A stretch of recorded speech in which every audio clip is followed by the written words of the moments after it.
Vijayakumar telephone ലൈനിലുണ്ട്. Shri Vijayakumar, അറിഞ്ഞുകാണുമ്പോൾ അതിരപ്പള്ളിയിലെ മുറിവേറ്റ കൊമ്പൻ ചെരിഞ്ഞു എന്നാണ് പുറത്തു വരുന്ന വാർത്ത. ഇന്ന് രാവിലെ വരെ ആന മരുന്നുകളോട് പ്രതികരിക്കുകയും ചെയ്തിരുന്നെന്ന് DFO അടക്കം പറയുന്നുണ്ട്. പെട്ടെന്ന് കുഴഞ്ഞു വീഴുകയായിരുന്നു. എന്താണ് ഈ ഘട്ടത്തിൽ പ്രതികരിക്കാനുള്ളത്?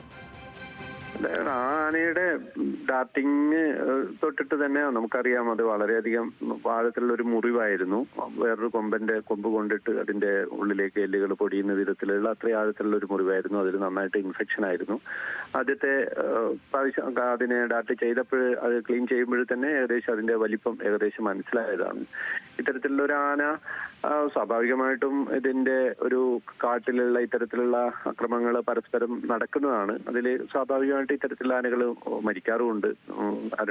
ഡോക്ടർ അരുൺ സക്രിയ തന്നെ പറഞ്ഞത് കഴിഞ്ഞ് ഈ 12ഓളം ആനകളെ ഇത്തരത്തിൽ പോസ്റ്റ്മോർട്ടം ചെയ്തിട്ടുണ്ട്. അപ്പൊ ഇത് നമ്മളെ സംബന്ധിച്ചിടത്തോളം ആൾക്കാരുടെ നമ്മുടെ മുന്നിൽ വരികയും ഇത്തരത്തിലുള്ള ഒരു വേദനയോടുകൂടി ഒരു ആന നടക്കുന്നത് കാണുമ്പോൾ അതിനെ ഒരു നമ്മുടെ ഒരു മാനവികത എന്ന് പറയുന്നത്, ആനയോടുള്ള ഒരു ഇഷ്ടം കൊണ്ട് നമ്മൾ അത്തരത്തിലുള്ള ഒരു ഇതിനെ ഡാർട്ട് ചെയ്ത് കൊണ്ടുവന്നേ ഉള്ളൂ. എങ്കിലും അത് അതിജീവിക്കാനുള്ള ഒരു സാധ്യത വളരെ കുറച്ച് മാത്രമേ പലരും കാട്ടിയിരുന്നുള്ളൂ. അത് സംഭവിച്ചു എന്നുള്ളേ ഉള്ളൂ. അത് സ്വാഭാവികമായിട്ടാണ് സംഭവിച്ചത്. കഴിയുന്നത്ര ഇതിനെ രക്ഷിക്കാൻ വേണ്ടിയിട്ടുള്ള ശ്രമങ്ങൾ നടത്തിയിരുന്നു.